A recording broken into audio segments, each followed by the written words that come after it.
El 26 de octubre de 1965, un muchacho llama desesperado a la policía para alertar que hay una chica muerta en la casa de la familia, Baniszewski, en el chalet ubicado en el número 3850 de la calle East New York. En Indianápolis, vivían la madre, Gertrude, sus 7 hijos y 2 hermanas a quienes la mujer cuidaba en ausencia de los padres, a cambio de dinero. La muerta era Sylvia Likens, de 16 años, una de las jóvenes huéspedes de Gertrude Baniszewski. Cuando llegó la policía, los presentes en la casa dijeron que un par de amigos habían pasado a buscar a la chica para dar un paseo y que la habían devuelto brutalmente golpeada. La mentira duró poco, porque enseguida la hermana menor de Sylvia, Jenny Likens, de 15 años, se acercó a un agente y, con un hilo de voz, le dijo: «Si me sacan de aquí, prometo contarles todo». Salió entonces a la luz una historia macabra de tortura colectiva, de brutal ensañamiento, contra una persona cuya indefensión parecía exacerbar los sentimientos humanos más retorcidos. La familia Likens estaba formada por el padre, la madre y 5 hijos. Sylvia era la del medio. Después venían los gemelos. La niña, Jenny, había padecido polio y, para caminar, debía usar un aparato de hierro en la pierna. Esto la volvió muy tímida y dependiente, en especial de su hermana Sylvia, que la protegía constantemente. Los Likens trabajaban en un parque de atracciones ambulante, y esa vida nómada no era la más adecuada para las niñas. Empezaron a dejar a sus hijos al cuidado de familiares. En la iglesia a la que asistían, Sylvia y Jenny trabaron amistad con las 2 hijas mayores de Gertrude Baniszewski. Cuando la mujer se enteró de que los Likens buscaban hogar por unos meses para las adolescentes, se ofreció a cuidarlas a cambio de $20 semanales. Para Gertrude, de 36 años, sin un ingreso fijo, $20 eran una suma muy interesante. La mujer tenía 6 hijos de su primer matrimonio con John Baniszewski, un hombre al parecer golpeador que, al cabo de 10 años de convivencia, la abandonó. Ella inició después una relación intermitente con un muchacho de 22 años que iba y venía. Le sacaba algo del poco dinero que ella ganaba, planchando o haciendo otras tareas domésticas para familias del barrio, y con quien finalmente tuvo a su último hijo, que aún era un bebé de cuna cuando llegaron las hermanas Likens. Los hermanos Baniszewski eran Paula, de 18 años, Stephanie, de 15, John Jr., de 12, Marie, de 11, Shirley, de 10, James, de 8, y el bebé, Dennis Jr. Durante la primera semana, la convivencia transcurrió de maravilla. Las niñas Likens y las Baniszewski iban al mismo colegio. Jugaban y salían juntas, compartían dormitorio, hasta que se combinaron un despecho amoroso sufrido por la hija mayor de Gertrude, el interés creciente que Sylvia, linda y de agradable carácter, empezaba a despertar en sus compañeros de curso, y el atraso en la llegada del primer cheque de los Likens. Gertrude, frustrada, nerviosa y evidentemente propensa a la crueldad, tomó por ciertos los chismes de su hija. Paula alegaba que Sylvia la había acusado de ser una cualquiera y decidió castigar a las 2 hermanas por eso y por el atraso en el pago. Las he cuidado durante una semana, pequeñas zorras, por nada. Les recriminó. Emergió entonces su beta sádica. Delante de los demás niños, les ordenó a las chicas inclinarse sobre un sillón para recibir el castigo, mientras tomaba un cinto para azotarlas. Sylvia le rogó que no golpeara a su hermana, sino solo a ella. Eso fue apenas el comienzo de un largo crescendo de castigos y humillaciones que la adolescente debió sufrir. Un calvario que solo terminó con su muerte. Castigo por comer de más en el picnic de la iglesia. Castigo porque la miró un chico. Castigo aún más severo porque otro la llevó a dar una vuelta en auto.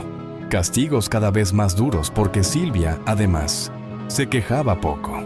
Su primera preocupación era proteger a Jenny, por educación, por fe, porque enérgica. Lo cierto es que era una chica estoica, pero a la vez dulce y alegre.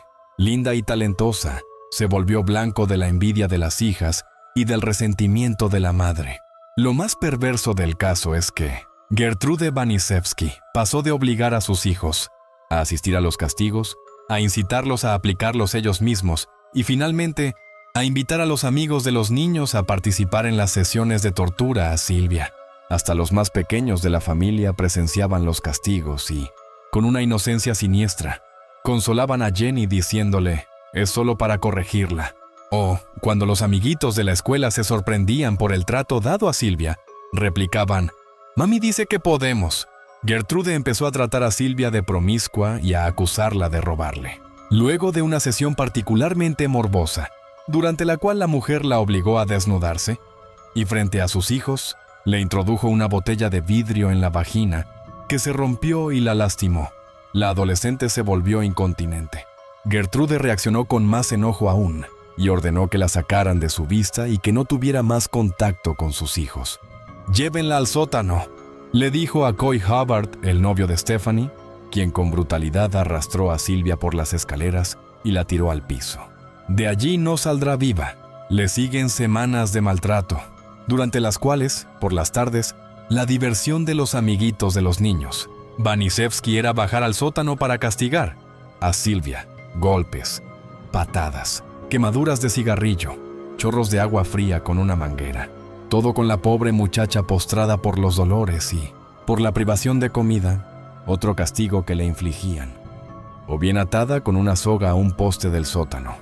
«Mami dice que podemos», repetían los hermanitos. John Jr., el de 12 años, fue uno de los más incentivados por su madre para participar en los castigos. Cuando el caso llegue a la justicia, se convertirá en el convicto más joven del estado. Por ese efecto manada tan tipificado en los estudios de psicología de masas, ninguno de los chicos se niega a participar en el martirio de Sylvia Likens. Su hermana es una testigo tan horrorizada como muda. Los demás, sea por miedo a ser excluidos, sea por imitación, porque las emociones, buenas o malas, se contagian al grupo. Y también les da el sentimiento de impunidad que da el ataque en banda, o por un secreto resentimiento o envidia hacia Sylvia. Uno de sus verdugos es Richard Hobbs, de 15 años, un aspirante a noviecito rechazado y despechado, o porque la edad no les permite dimensionar el daño que están causando. El hecho es que nadie reacciona, nadie pide auxilio, nadie habla. A los profesores y al reverendo de la iglesia. Gertrude les dice que debió enviar a Sylvia al reformatorio porque ya no podía con ella. Los vecinos, que por momentos escuchan los gritos de la muchacha, prefieren no meterse. Un momento de paroxismo se alcanza cuando Gertrude tatúa con un cuchillo, ardiendo una frase en el vientre de Sylvia. I'm a whore and proud of it. Soy una puta y orgullosa de ello. Cuando la mujer se cansa de marcarla, Hobbs toma el relevo y completa el siniestro trabajo. En el juicio, no supo explicar por qué tatuó un número 3. Ahora no te vas a poder casar. ¿Qué vas a hacer?, le dice Gertrude a la joven. Ese día, Sylvia alcanzó a decirle a su hermana Jenny que sentía que moriría pronto. Mientras tanto, los $20 para la manutención de las niñas. Likens llegaban regularmente a los bolsillos de Gertrude. Pero la locura ya estaba desatada y faltaba poco para el estallido final. Los Vanisevsky habían llegado, hasta la perversión de cobrar 5 centavos a cada chico. Del barrio que quería bajar al sótano a jugar con Sylvia. El 25 de noviembre, aparentemente tras un intento de la chica por escapar, Gertrude, dando un paso más en su sadismo, obligó a Sylvia a entrar en una tina con agua hirviendo. La joven se desmayó. La sacó de allí y comenzó a golpearle la cabeza contra el piso de cemento del sótano para despertarla. Otra versión afirma que fue Coy quien le golpeó el cráneo con una barra. Sea como fuere, Sylvia ya no recuperó la conciencia. Al cabo de un rato, Richard Hobbs, el pretendiente frustrado, se dio cuenta de que estaba muerta. Fue él quien llamó a la policía, mientras algunos de los chicos intentaban reanimar a Sylvia. Gertrude aún gritaba que la joven solo estaba fingiendo. Al percatarse de lo ocurrido, acordó con los demás presentes en la casa la historia que iban a contar. Pero Jenny, la hermana de Sylvia, vio por fin la posibilidad de escapar del infierno y habló. Gertrude Vanisevsky repetía constantemente que castigaba a Sylvia para proteger a sus hijos de la mala influencia de la joven. Sin embargo, en el juicio culpó de todo a los niños y negó estar al tanto de lo que sucedía en su propia casa. La justicia no le creyó. cuando los menores dieron detalles de lo que le habían hecho a Sylvia. La opinión pública se horrorizó, pero para ella ya era demasiado tarde. La menor había sido víctima del sadismo de Gertrude, pero también de la indiferencia de otros adultos. Los vecinos, las autoridades del colegio y de la iglesia, que no se molestaron en verificar nada. Su propia familia, a la que en más de una ocasión la adolescente intentó alertar. No le creyeron o bien minimizaron los hechos. El testimonio de Richard Hobbs, quien admitió su participación en los actos de crueldad contra Sylvia, fue especialmente impactante y decisivo para el esclarecimiento de lo ocurrido. La película American Crime, titulada en castellano Crimen Imperdonable, aunque se trata de una recreación, los diálogos son fieles a lo sucedido en el juicio. Las declaraciones de estos niños, que torturaron hasta la muerte a otra niña, resultan escalofriantes. Gertrude Baniszewski y su hija mayor, Paula, fueron condenadas a cadena perpetua por asesinato. Coy Hubbard y Richard Hobbs recibieron 20 años de cárcel cada uno. Hobbs murió a los 21 años de cáncer. John Jr., de 12, fue sentenciado a más de 10 años de prisión. Stephanie Baniszewski pasó poco tiempo tras las rejas, ya que testificó contra su familia. Pese a las protestas de mucha gente, a Gertrude se le otorgó la libertad condicional en 1985 por su buena conducta en prisión. Murió 5 años después, en 1990. Baniszewski obtuvo la libertad condicional. Tuvo una hija, a la que llamó Gertrude. Se cambió de nombre y se mudó a Iowa. En 1995, comenzó a trabajar en una escuela distrital como asistente, docente de estudiantes con necesidades especiales. Pero en 2012, alguien reconoció en esa mujer de 64 años a una de las torturadoras y asesinas de Sylvia Likens. Los detalles del caso volvieron a salir a la luz y Paula se vio obligada a renunciar, porque su crimen era imperdonable.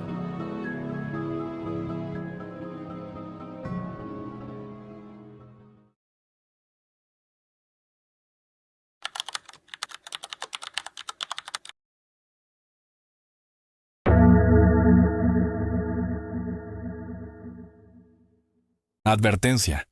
Este video contiene descripciones explícitas de autolesiones, abuso doméstico y suicidio. Se recomienda discreción. ¿Sabías que la película taiwanesa Incantation está basada en un caso real? Una historia tan perturbadora que incluso la policía colocó amuletos taoístas en su comisaría para protegerse de los demonios. Hoy te contaré la macabra verdad detrás de esta cinta. Una tragedia familiar que estremeció a Taiwán en 2005. Y que sigue generando escalofríos. Desde que vi Incantation, quedé obsesionado. Me aterrorizó profundamente. Y por eso quiero compartir información que no está fácilmente disponible en español. Esta es la historia real que inspiró la película. Puedes encontrar partes del incidente real en sitios web en español, como la página de Wikipedia de la película. Pero hay mucha información omitida que solo está disponible en chino. En 2005, una familia de 6 personas de apellido Wu, que vivía en la ciudad de Kaohsiung, apareció en las noticias por haber perdido el control y participado en autolesiones espantosas, posiblemente como resultado de un trastorno psicológico colectivo extremo disfrazado de posesión divina.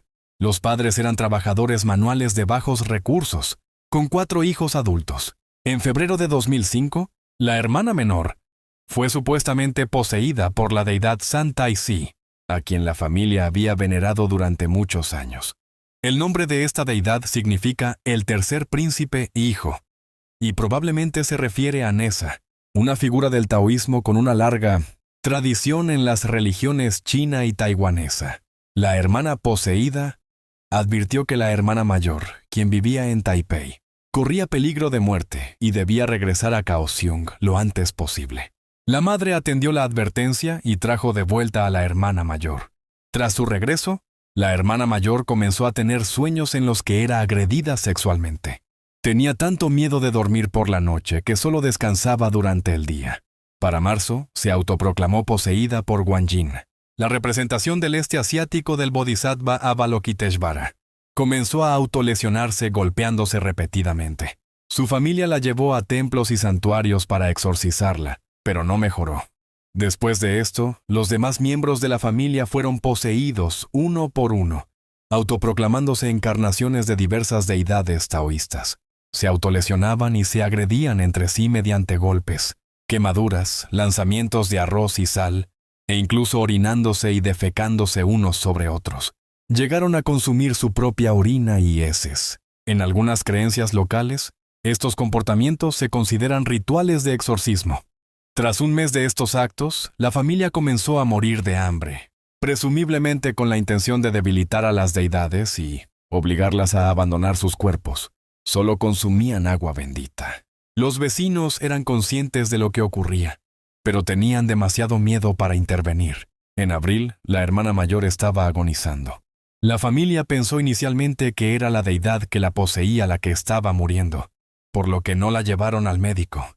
Falleció el 9 de abril. La familia no creyó que estuviera muerta y la llevó al hospital al día siguiente. Luego de dejarla allí, el resto de la familia abandonó Kaohsiung para escapar de las posesiones.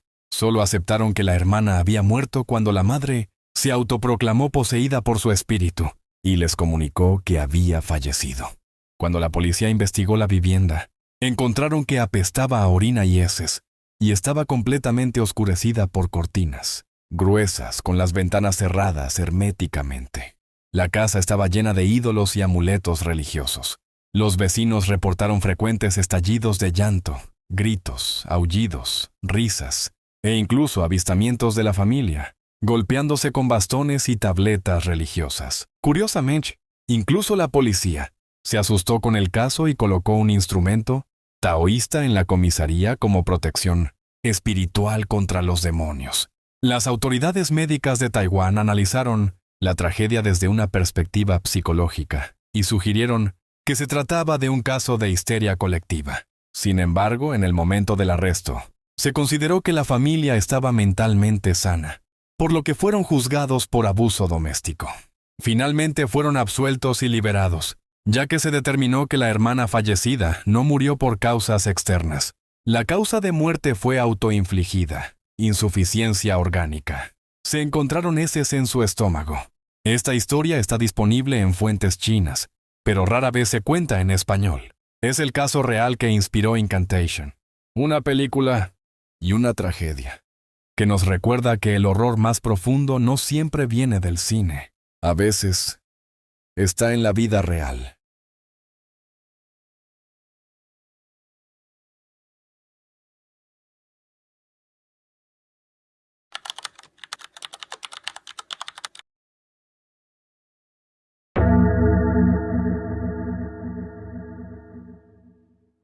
A mediados del siglo XIX, el East End de Londres sufría de sobrepoblación y su nivel de calidad de vida era mísero. La situación empeoró con la proliferación de barrios de clase baja, caracterizados por altos índices de pobreza, violencia, alcoholismo y prostitución. Antes de los asesinatos, Whitechapel ya estaba asociado con casos de antisemitismo, racismo, delincuencia, disturbios y privación. Si bien la Policía Metropolitana de Londres imputó solo 5 asesinatos al mismo individuo, sus registros incluyeron otros 6 crímenes que conformaron el expediente de Whitechapel. Entre 1887 y 1891, la prensa atribuyó otra serie de homicidios al destripador, aunque existen discrepancias sobre este vínculo. A pesar de que se investigó aproximadamente a 300 sospechosos, la investigación policial resultó ineficaz para esclarecer la identidad del asesino serial y fue objeto de burla y polémica por parte de la prensa. Esto derivó en el establecimiento de un comité ciudadano encargado de patrullar las calles de Whitechapel, identificar posibles sospechosos e investigar por su cuenta los asesinatos. Aunque el autor de los crímenes nunca fue identificado, surgieron varias teorías y sospechas por parte de la policía, la prensa y diversos autores para explicar los posibles conocimientos quirúrgicos, la profesión u ocupación y la salud mental del homicida. Algunos de los sospechosos investigados fueron Montague Druitt, Severin Klosowski, Aaron Kosminski y Francis Tombletty. La policía recibió al menos 3 cartas supuestamente firmadas por el asesino, en las que éste se mofaba de las investigaciones y amenazaba con seguir asesinando a prostitutas.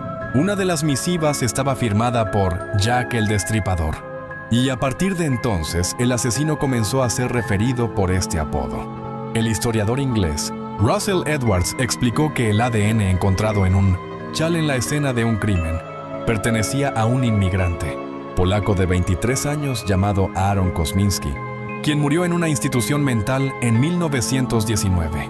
El mito de Jack el Destripador ha sido el concepto central de varias obras literarias, artísticas y cinematográficas que, por lo general, combinan hechos reales con elementos ficticios y de terror, ayudando a consolidar un imaginario en torno al homicida que prevalece en la época contemporánea.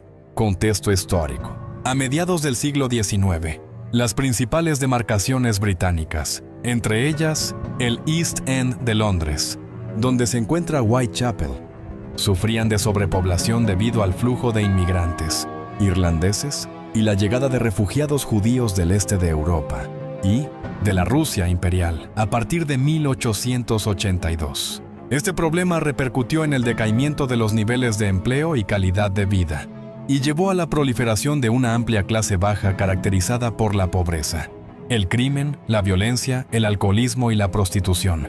De acuerdo con estimaciones de la Policía Metropolitana de Londres, en octubre de 1888 había 62 burdeles y 1.200 prostitutas en Whitechapel.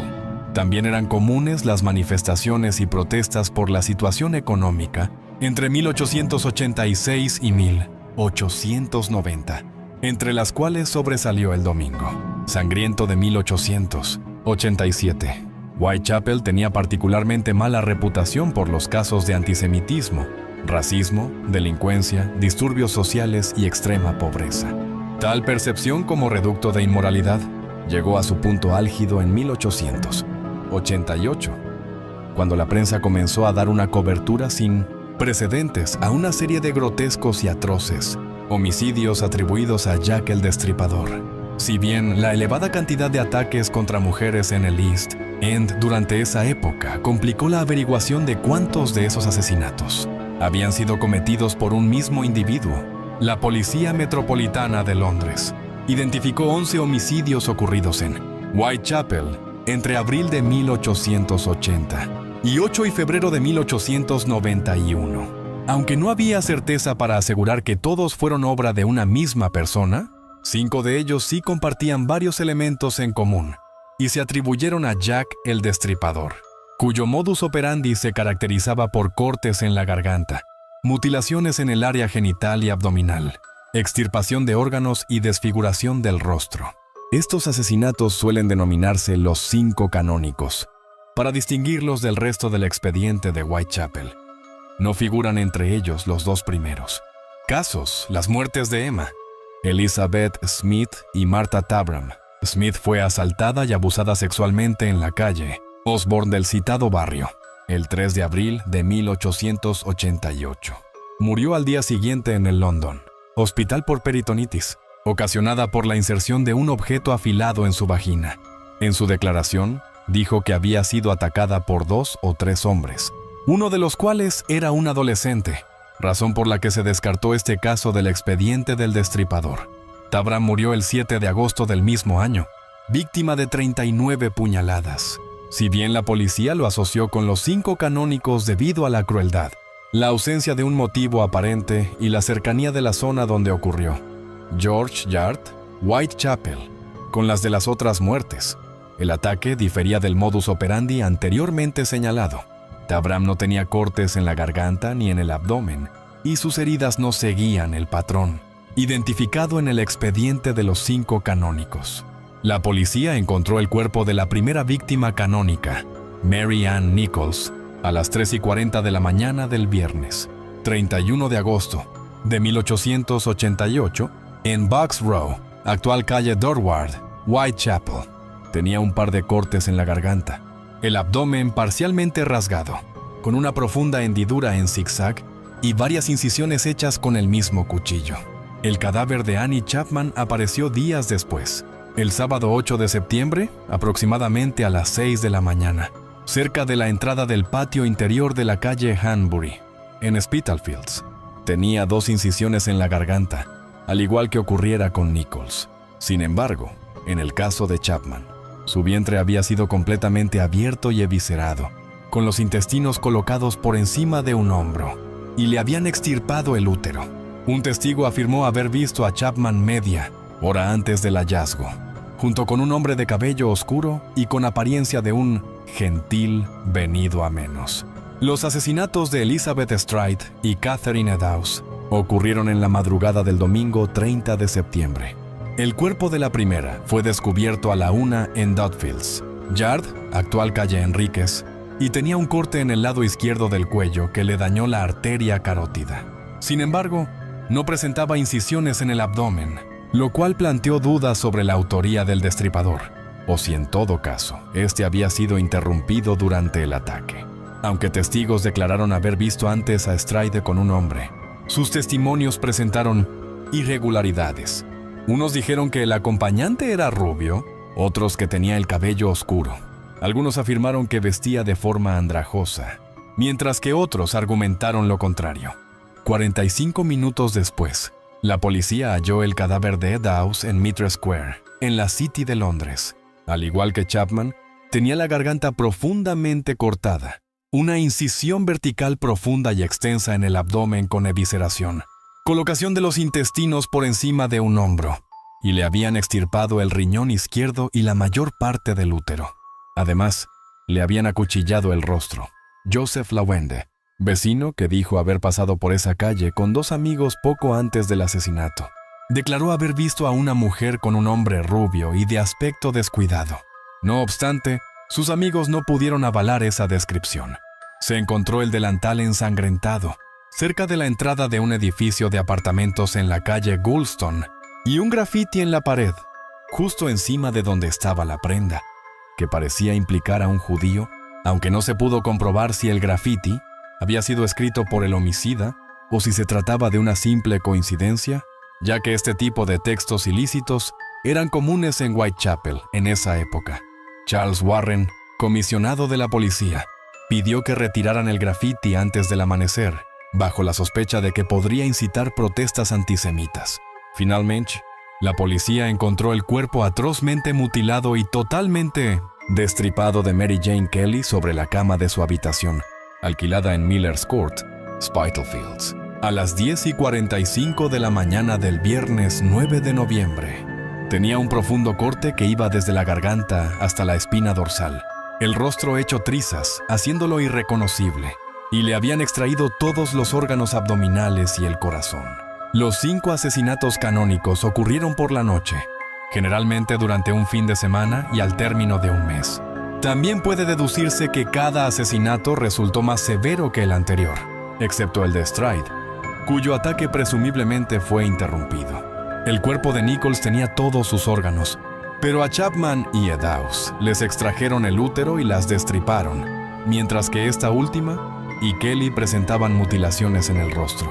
El vínculo entre estos 5 crímenes se remonta a documentos posteriores en los que fueron excluidos de otros asesinatos. Por ejemplo, en una carta escrita por el médico forense Thomas Bond al encargado del SAID, sigla en inglés del Departamento de Investigación Criminal de Londres, y que data del 10 de noviembre de 1888.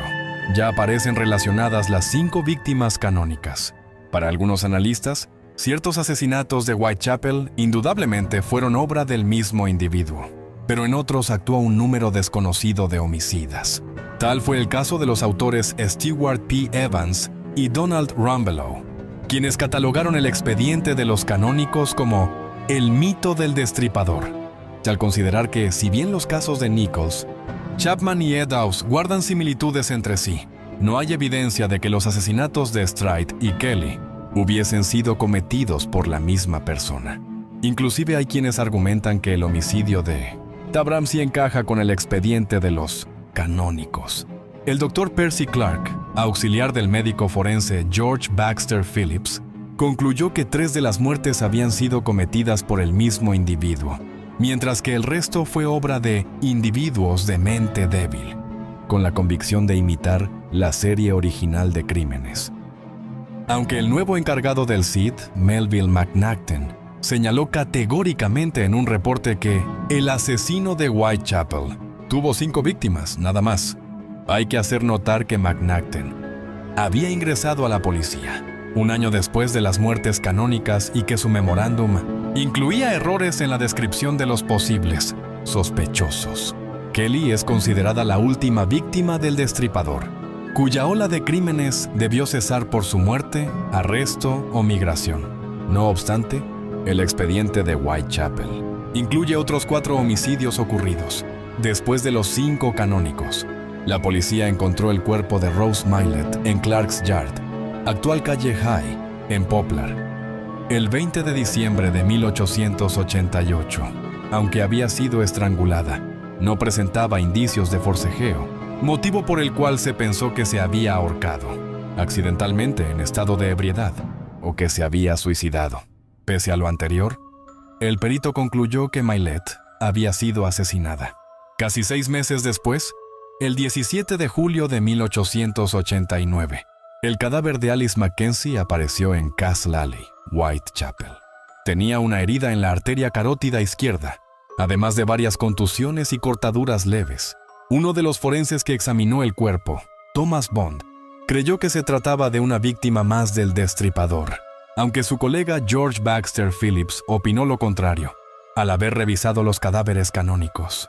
Algunos autores sostienen que el homicida de Mackenzie imitó el modus operandi de Jack para despistar a la policía, mientras que otros aseguran que fue obra del propio Destripador. El asesino de la siguiente mujer de Whitechapel la decapitó, le amputó las piernas y arrojó el torso mutilado debajo de un arco ferroviario en la calle Pinchin. En el lugar del hallazgo, el 10 de septiembre del mismo año, la policía encontró varias partes dispersas del cuerpo, por lo que no pudo confirmarse que el asesinato hubiera ocurrido allí. El cadáver de la última víctima del expediente de Whitechapel también apareció debajo de un arco ferroviario el 13 de febrero de 1891, en la calle Swallow Gardens. Su cuerpo estaba intacto, salvo por un corte en la garganta. Algunos testigos afirmaron haber visto poco antes a la mujer con un hombre llamado James Thomas Sadler, a quien la policía localizó y arrestó por el delito de asesinato. Incluso se llegó a pensar que él era Jack el Destripador. Sin embargo, fue absuelto de los cargos y puesto en libertad el 3 de marzo, por falta de pruebas incriminatorias, además de los 11 asesinatos de Whitechapel. La opinión pública atribuyó otros homicidios a Jack el Destripador, aunque en algunos casos no hubo evidencia que corroborara dichas muertes. Tal fue el caso del asunto Fairy Fay, nombre con el que se conoció a una supuesta víctima, hallada el 26 de diciembre de 1880, y 7 con una estaca en el abdomen. No existen registros policiales de ningún homicidio ocurrido durante la temporada navideña de ese año, y varios autores coinciden en que este crimen jamás sucedió. Una explicación sugiere que la prensa se equivocó al reportar el asesinato de Smith, una de las víctimas canónicas que tenía un palo u objeto afilado en la vagina y, por error, dio origen al caso Fairy Fay. Hubo casos en que las víctimas sobrevivieron al presunto ataque del Destripador, como Annie Millwood, quien ingresó el 25 de febrero de 1888 a la enfermería de la Workhouse de Whitechapel, con heridas de arma blanca en las piernas y la parte baja del abdomen. Aunque fue dada de alta, murió el 31 de marzo por causas naturales. Ada Wilson, quien sobrevivió a 2 puñaladas en el cuello el 28 de marzo del mismo año, o Annie Farmer, que vivía con Tabram en la misma hostería y presentaba un corte superficial en el cuello, posiblemente autoinfligido, tras ser atacada el 21 de noviembre. El misterio de Whitehall fue el nombre con el que la prensa se refirió al hallazgo del torso decapitado de una mujer en el sótano de las nuevas oficinas de la Policía Metropolitana, en la calle Whitehall, el 2 de octubre de 1888. Anteriormente, el brazo de la víctima había sido encontrado flotando en el río Támesis, cerca de Pimlico, y una de sus piernas yacía enterrada cerca de donde estaba el torso. Como la policía no logró encontrar el resto de las extremidades ni la cabeza, jamás pudo identificarse a la víctima. Tanto el caso de Whitehall como el de la calle Pinchin, uno de los 11 del expediente de Whitechapel, involucraban el hallazgo de torsos mutilados de mujeres, razón por la que se les catalogó como los misterios del Támesis, atribuidos a un solo homicida apodado el asesino de los torsos. No ha podido comprobarse que este último haya sido el mismo destripador de las muertes canónicas, y el modus operandi del asesino de los torsos difería del de Jack, una tercera mujer cuyas extremidades fueron recogidas del río Támesis entre el 2 y el 25 de junio de 1889.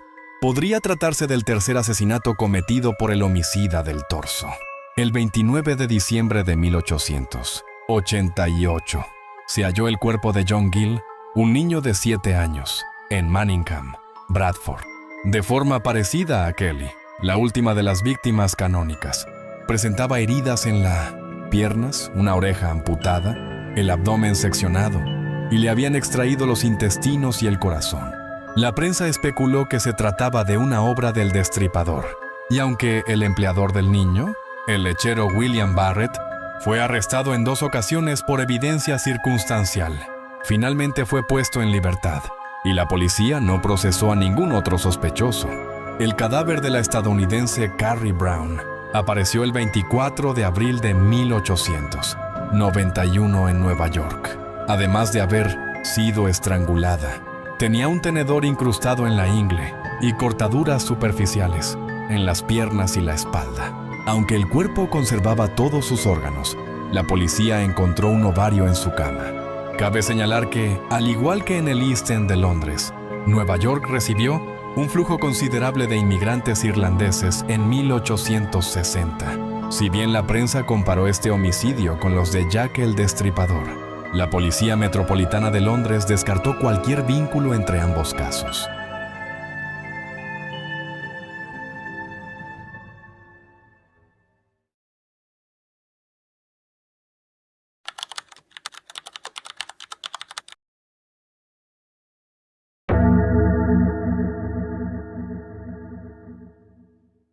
Un comunicado de prensa que emitió la organización de Case Breakers volvió a sacudir el polvo del caso del Zodíaco, el asesino serial más escurridizo, enigmático y, cabe decirlo, célebre del siglo XX. El grupo civil de investigadores privados, integrado por detectives, periodistas y oficiales de inteligencia militar retirados, ya había dado a conocer el supuesto nombre del asesino que acechó la bahía de San Francisco a fines de los 60 y principios de los 70. Gary Francis Post, un veterano de la Fuerza Aérea estadounidense devenido en pintor, que murió el 23 de agosto de 2018 a los 80 años.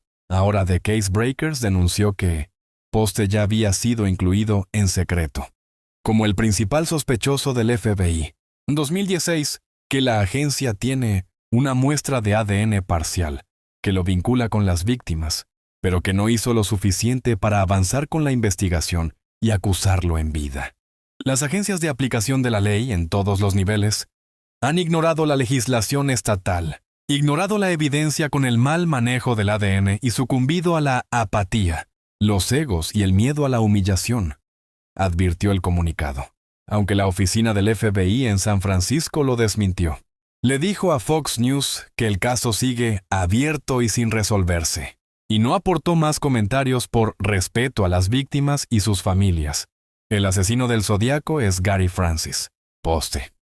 Solo falta que la policía comparta una muestra de ADN que lo vincula a otro asesinato en 1966. El número de víctimas del Zodíaco siempre fue motivo de discusión.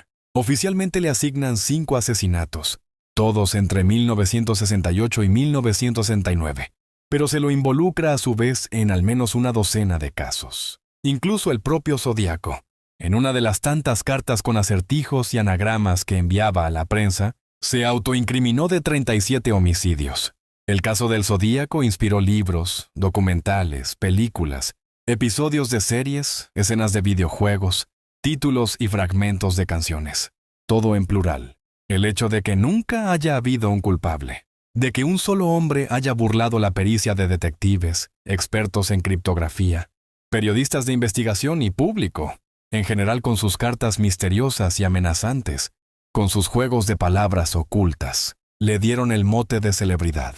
Durante décadas el principal sospechoso fue Arthur Lake Allen, de un pasado deshonroso en la Marina, pero nunca hubo material forense, evidencia suficiente en las escenas del crimen, ni muestras de ADN para incriminarlo. Hoy los focos apuntan a Gary Francis Post como el presunto asesino del Zodíaco. ¿Cómo fue que llegaron a él? En una de sus cartas al San Francisco Chronicle, el Zodíaco escribió: «Los chicos que van a la escuela podrían ser un buen objetivo». Amenazó con interceptar un micro escolar, dispararle a una de sus ruedas delanteras, para después asesinar a los niños que bajaran. Esa amenaza Dale Julin la recuerda en carne propia.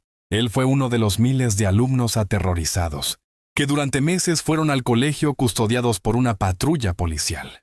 Pasaron 45 años hasta que el caso volvió a tocar su puerta. En diciembre de 2014, Julin era el conductor de un noticiero matutino del KSBABU TV 8 Salinas, California. Después de hacer su programa, el productor que trabajaba en el turno nocturno le dijo que un hombre había llamado a la sala de redacción alrededor de la medianoche. Dijo que no tenía hogar, que huía por su vida porque el asesino del Zodíaco había tratado de matarlo con un martillo después de que se enterara que el joven había descubierto su verdadera identidad. El joven, de nombre Chris Avery, había estado prófugo durante semanas. Se había puesto en contacto con otros canales de televisión, con el San Francisco Chronicle y, por supuesto, con la policía, pero nadie le creyó. El productor sabía que Julin había crecido en la bahía de San Francisco y que los asesinatos del Zodíaco habían ocurrido a su alrededor. Le pidió al denunciante alguna prueba de su historia y al rato, Avery le envió por correo electrónico una serie de fotos. La primera era una imagen de un hombre mirando a la cámara mientras abría con un cuchillo largo un ciervo que recién había cazado.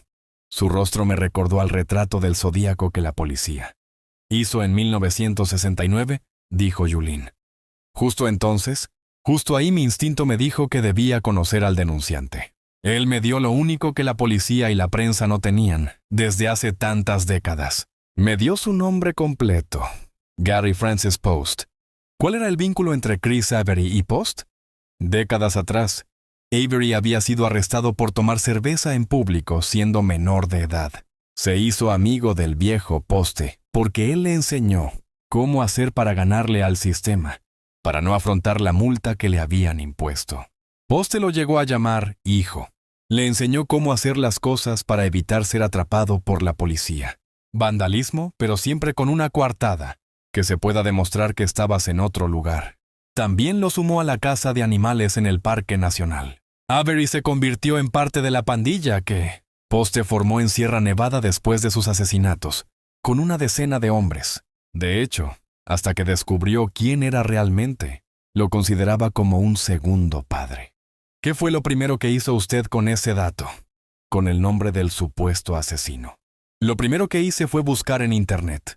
No había nada sobre Poste, pero luego revisé las cartas y tarjetas originales, sin retoques del Zodíaco, y allí, en una pequeña sección de la tarjeta, de Halloween de octubre de 1970 lo vi. Gary Francis Post, deletreado de una manera burlona. Fue un ¡madre mía! Julin y su equipo de producción llevaron al denunciante a las oficinas del FBI. Mientras esperaba que investigaran a Poste, se obsesionó con las cartas enigmáticas del Zodíaco. Empezó a encontrar mensajes cifrados que habían permanecido ocultos durante décadas. Resolvió una docena de anagramas de cartas completas. Incluso decodificó la ubicación de la escena del crimen del asesinato de Donna Lass, una de las víctimas no confirmadas del Zodíaco. Su nombre completo, Gary Francis Post, es la clave del cifrado, explicó Julin. Para hacer los anagramas, amplié, imprimí y recorté cada letra que encontré en las cartas y las coloqué en un cartón. Primero saqué su nombre. Siempre lo encontré hacia el final de las cartas, asegurándome de incluir el sobre. Francis siempre se encuentra en San Francisco, en la dirección. Luego usé una web dedicada a los anagramas. Envié varias oraciones del comienzo de una carta de Zodíaco. Me di cuenta de que siempre aparecía el título de una canción de los 60, antes de los asesinatos. La canción o parte de la letra eran famosas y, en algunos casos, también podían ser una broma enfermiza. En una de sus cartas, aparece I say a little prayer for you. Diré una pequeña oración por ti. De Aretha Franklin. ¿Con esos dos métodos bastó para resolver los acertijos? Con esas técnicas tenía el principio de la solución, el título de una canción y al final su nombre. Pero también usé un truco de resolución descifrado de siglos de antigüedad. Se llama análisis de frecuencia. Las letras recortadas restantes se organizaban para que pudiera ver que necesitaba usar muchas más D o A. Necesitaba palabras que usaran esas letras, y poco a poco las diluí. Mientras lo hacía, me mantuve en contacto con nuestro denunciante. Aprendí mucho sobre Poste. Él era ambidiestro y con una de sus manos escribía tal como lo hacía Zodíaco. Empecé a interpretar algunas palabras en base a su pasado. Así que moví las letras para deletrear, por ejemplo, pintor, USF, Fuerza Aérea de los Estados Unidos y Zephyr Cove. ¿Por qué Zephyr Cove? Por la tercera técnica de ruptura de cifrado. Es que tuve que usar cada número que se encuentra en una carta o tarjeta, incluidos aquellos que se encuentran en el sobre. Las únicas excepciones fueron los números de los matasellos, ya que eso no está a cargo del remitente. Los números miden cosas, como la distancia y la dirección, orientaciones de la brújula. Y así, en junio de 2015, 6 meses de descifrado nos llevaron a un árbol de Zephyr Cove, Nevada, donde Poste década, atrás colgó en un árbol una bolsa que se usa para mantener alejados a los osos con los huesos de Don Alás. La pregunta es obvia. ¿Por qué un aficionado logró descifrar mensajes que durante casi 50 años recibieron la atención de decenas de especialistas en criptografía del FBI? Según cuenta Julin, durante esos primeros meses, mantuvo al tanto a Daniel Olson, jefe de la división de código cifrado del FBI. Al principio, cuenta, le pidió que le enviara por correo electrónico sus primeras soluciones de anagramas.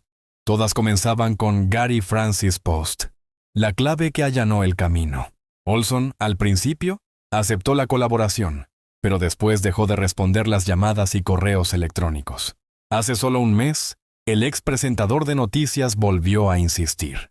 Intentó persuadirlo de que revisara los descubrimientos que habían hecho desde 2014, cuando empezó a descifrar el código, pero tampoco hubo caso. No hubo respuestas. Soy lento pero implacable porque una vez fui un niño aterrorizado en el autobús, y todos queríamos que atraparan al Zodíaco, continuó Julin.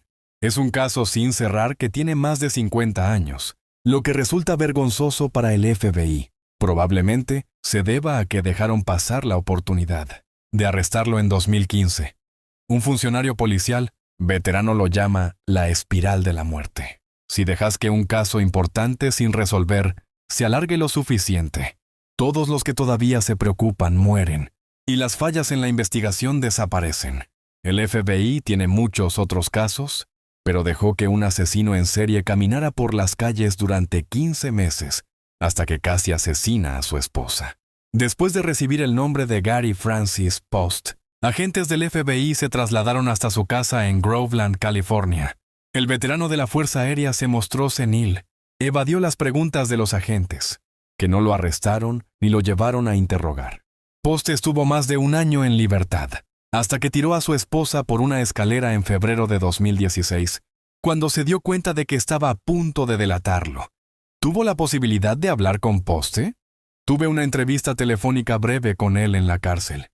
3 veces le pregunté directamente por qué asesinó a sus víctimas. Cada vez, para cada víctima, solo respondía enojado. No quiero hablar más de eso. Incluso les dijo a sus compañeros de celda que él era Zodíaco y les dio detalles de sus asesinatos. Ellos me contaron y ambos firmaron declaraciones juradas sobre lo dicho por Poste. ¿Cómo lo describiría? Gary Francis Post fue sin duda un asesino serial, un psicópata, pero también fue un enfermizo y divertido genio del enigma. De hecho, en 2 de sus cifrados, se autodenominaba el príncipe payaso del crimen, tal como se apodaba el Guasón. Antes de despedirse, Julin, que aguarda por la publicación de su libro The Last Cipher, Catching Zodiac, propuso una suerte de juego. Recordó que en muchas de las cartas enviadas al Chronicle, Zodíaco escribía en el sobre, Please rush to editor. Por favor, corra al editor. Bueno, pídale a sus lectores que escriban eso en una hoja. Luego que debajo escriban la frase Author is Elder Post. El autor es el viejo poste. Pídales que luego tachen las letras correspondientes en ambas frases. Cuando lo hayan terminado, todos podrán decir Atrapé al Zodíaco. En abril de 2020, Dale Julin se topó en la web con un artículo académico sobre asesinos en serie, escrito por la investigadora Jennifer Buchholz, integrante de la organización The Case Breakers.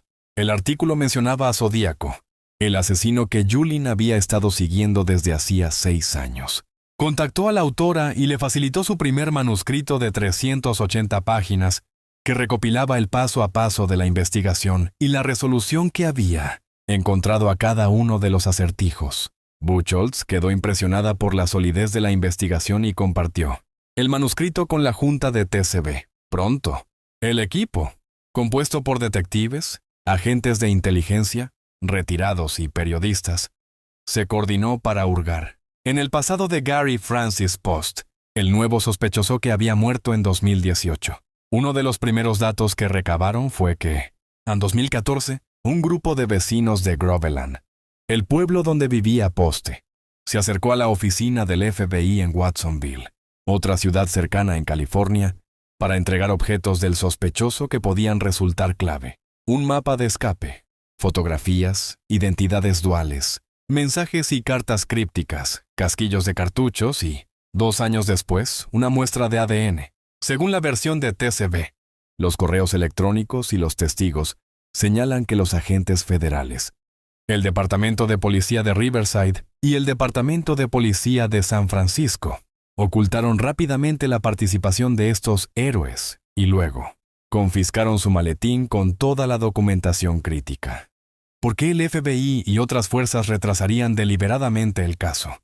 Algunos agentes amigos nos dijeron que se trata de no ser avergonzados por aficionados, por tratarse de un caso de alto perfil no resuelto.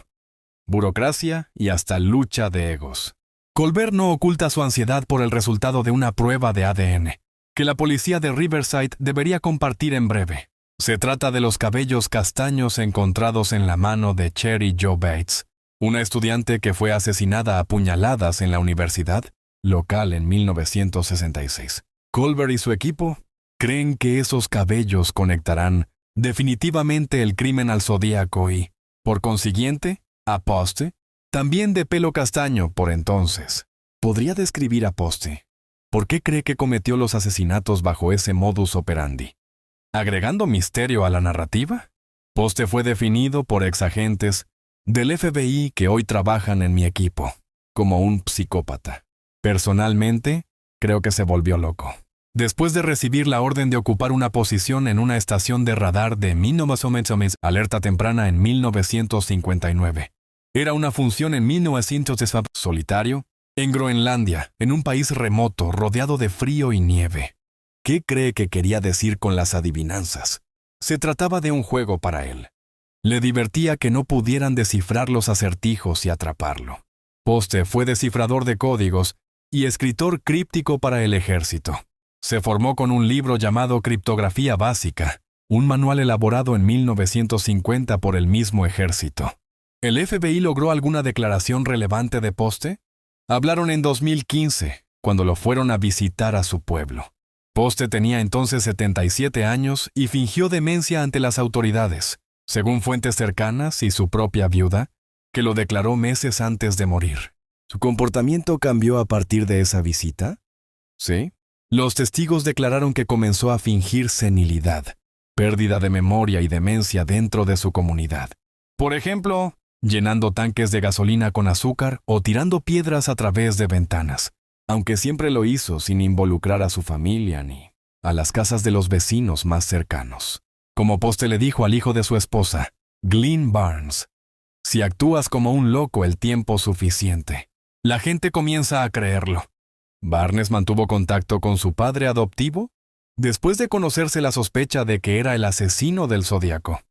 Sí, Poste pasó sus últimos meses de vida en un centro de salud ubicado en Stockton, California. Glynn lo fue a visitar a la residencia y, después de un poco de conversación trivial, Le preguntó preocupado a su padre adoptivo si había sido el Zodíaco. Poste sonrió y le respondió: «Si dijera que lo soy, ¿estaría aquí? Esto es mejor que la cárcel de Tuolumne, un condado de California». Su frase astuta confirma que su demencia fue una actuación de años, para esquivar los cargos en su contra. ¿Cuántos asesinatos cree que cometió? Personalmente, desde San Diego hasta el lago Tahoe. Creo que es el autor de una docena de asesinatos, aunque, como sabemos, el Zodíaco se adjudicó muchos más. Durante medio siglo, surgieron un sinfín de nombres de supuestos asesinos del Zodíaco. ¿Está totalmente seguro de que fue Poste? En 12 años de casos, tanto grandes como pequeños, el equipo de investigadores que lidero nunca se equivocó. Fue él.